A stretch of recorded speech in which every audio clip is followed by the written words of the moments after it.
कहानी की शुरुआत होती है एक बेहद सुंदर नदी से। वह नदी इतनी मनमोहक थी कि गांव के लोग सुबह उठते ही सबसे पहले उसी नदी के दर्शन करते थे। मान्यता थी कि उस नदी से जो भी सच्चे मन से कुछ मांगे उसे धन दौलत और सुख समृद्धि जरूर मिलती थी। उसी नदी के पास एक छोटा सा गांव बसा था। गांव के लोग बहुत अमीर थे और खुशहाल जिंदगी जी रहे थे। लेकिन उसी गांव के किनारे एक छोटी सी झोपड़ी थी जिसमें राय स्टार अपने भाई तुंग तुंग के साथ रहता था। दोनों भाई बेहद मेहनती थे। राय स्टार दिन भर खेतों में काम करता था, जबकि तुंग तुंग पुष्पा के जंगल में चंदन की लकड़ी काट कर अपना गुजारा करता था। रात में दोनों भाई सादा मगर भरपेट खाना खाकर चैन की नींद सो जाते थे। मेहनत रंग लाई और एक दिन तुंग तुंग ने अपनी कमाई से एक ऑटो खरीद लिया। उसी रात जंगल के रास्ते से पुष्पा की एक ट्रक गुजर रही थी। तभी अचानक ट्रक से एक अजीब सी भूतिया कुर्सी उतरती है और धीरे धीरे नदी की ओर बढ़ जाती है। सुबह जब गांव के लोग रोज की तरह नदी की तरफ जाते हैं तो वहाँ का नजारा देखकर हैरान रह जाते हैं। नदी के किनारे ढेर सारी कुर्सियां रखी थीं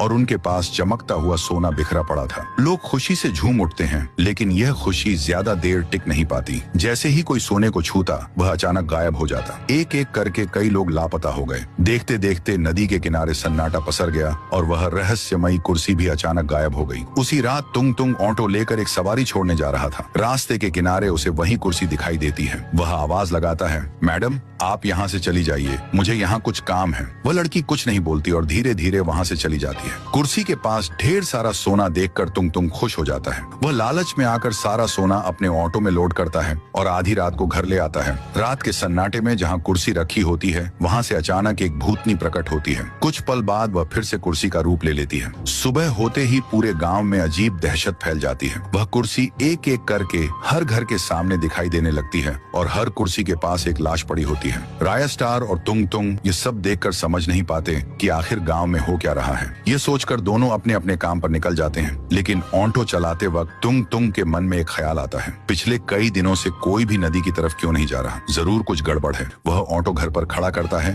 और तालाब की ओर जाता है। वहाँ जाकर देखता है कि सब कुछ सामान्य है। फिर सोचता है कि जब यहाँ कुछ नहीं है तो गाँव वाले आखिर क्यों नहीं आ रहे। ये सोचकर वह घर लौट आता है। जैसे ही वह घर पहुँचता है देखता है कि वहाँ फिर से वही कुर्सी रखी है और उसके चारों ओर ढेर सारा पैसा पड़ा है। तुंग तुंग खुशी में पागल हो जाता है, लेकिन जैसे ही वह पैसे को छूता है उसी पल कुर्सी से वह भूतनी प्रकट होती है और झटके में तुंग तुंग को मार डालती है। फिर वह वापस कुर्सी का रूप लेकर वहीं खड़ी हो जाती है। कुछ देर बाद राय स्टार दौड़ता हुआ घर पहुंचता है। अपने भाई की लाश देखकर वह पूरी तरह टूट जाता है। उसकी चीखें पूरे गांव में गूंज जाती हैं। पार्ट 2